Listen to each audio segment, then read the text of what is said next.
Inilah Injil suci menurut Markus. Dimuliakanlah Tuhan.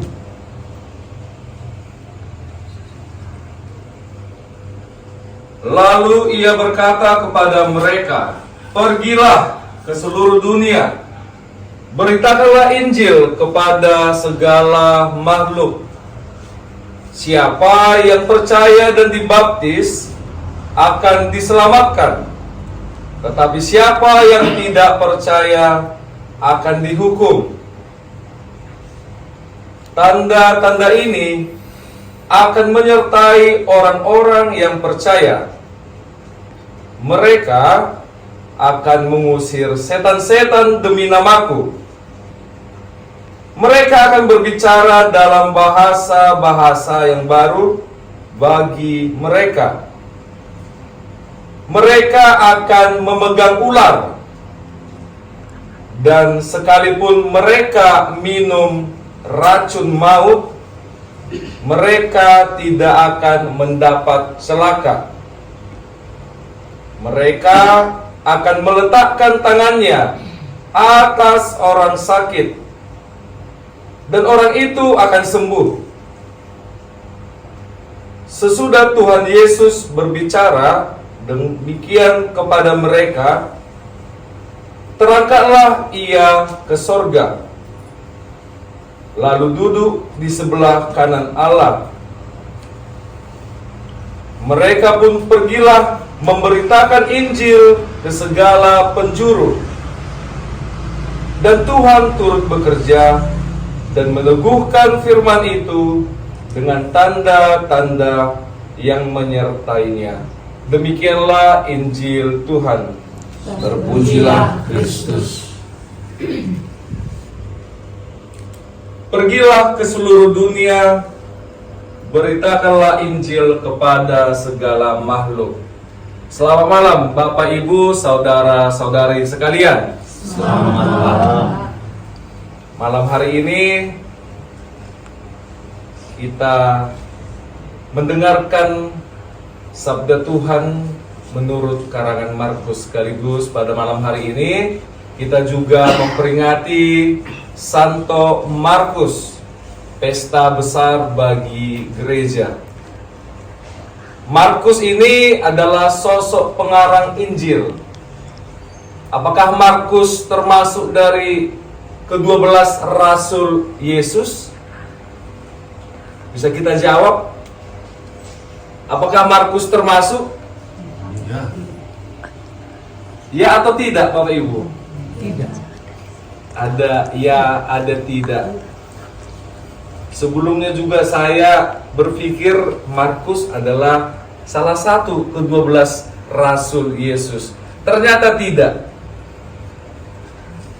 Markus adalah asisten Petrus.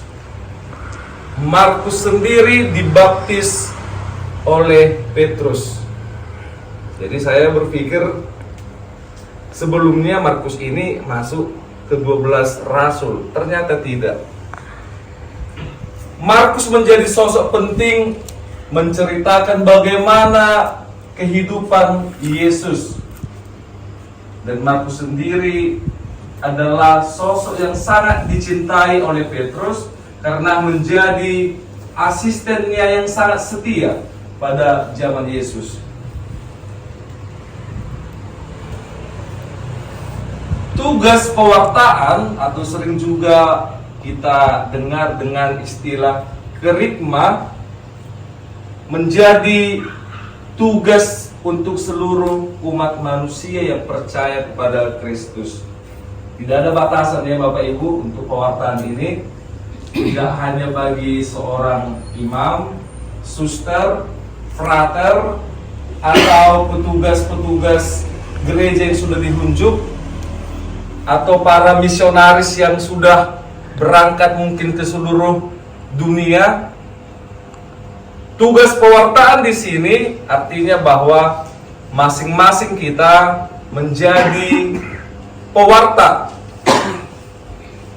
Pewarta ini mungkin kita langsung berpikir tinggi, maksudnya bagaimana ini? Maksudnya saya berkhotbahnya Atau saya harus ikut dalam Legio Maria kah? Atau saya harus ikut dalam anggota Padus kah? Atau saya harus ikut dalam petugas gereja tiap minggunya? Mungkin kita berpikir demikian. Wujud pewartaan nyata bagi kita adalah bagaimana kita bertindak atas diri kita dan atas orang lain. Mungkin kemarin ketika masa Prapaskah, ada juga kemarin poster kita, ada sangkut pautnya juga Bapak Ibu, saudara sekalian, di dalam poster itu bagaimana kita melihat hidup menggereja, bersosialisasi dengan lingkungan, bersosialisasi dengan orang di sekitar kita. Wujud pewartaan itu sudah jelas, sudah kita ketahui. Siapa yang percaya dan dibaptis akan diselamatkan, tetapi yang tidak percaya akan dihukum. 100% mungkin seluruh kita yang hadir di sini sudah dibaptis ketika kita masih bayi atau ketika masih sekolah minggu, ya tergantung mungkin di kampung kita masing-masing. Artinya kita sudah diangkat oleh Yesus sendiri menjadi anaknya. Dan kita juga pasti percaya bahwa Yesus itu ada. Tetapi zaman sekarang juga masih ada yang tidak percaya. Mungkin yang sudah dibaptis pun masih ragu-ragu dengan imannya. Jadi banyak tantangan pewartaan zaman sekarang. Tidak usah muluk-muluk berpikir bahwa hal besar itu saya harus bisa jadi pengurus lingkungan tahun depan, atau saya harus bisa petugas gereja. Mungkin kita mulai dari hal kecil. Bagi Bapak Ibu yang berkeluarga, yang sudah punya anak, punya suami, punya istri, lingkungan kita yang kecil ini, pewartaan kita kepada orang sekitar kita, mungkin kita mulai dari situ. Kemudian melangkah ke lingkungan masyarakat, arisan, perkumpulan marga. Kemudian beranjak lagi ke lebih luas, mulai aktif dalam hidup menggereja di dalam gereja. Kemudian lebih meningkat lagi ke arah yang lebih baik lagi, ke jenjang yang lebih luas lagi. Pergilah ke seluruh dunia, beritakanlah Injil kepada segala makhluk. Jadi Bapak Ibu, mungkin memang di zaman sekarang cukup mudah mengakses banyak teknologi bagaimana kita untuk menyebarkan Injil. Tidak harus mengutip secara bulat Injil itu. Ada orang yang bermasalah, mungkin kita bisa ngasih masukan.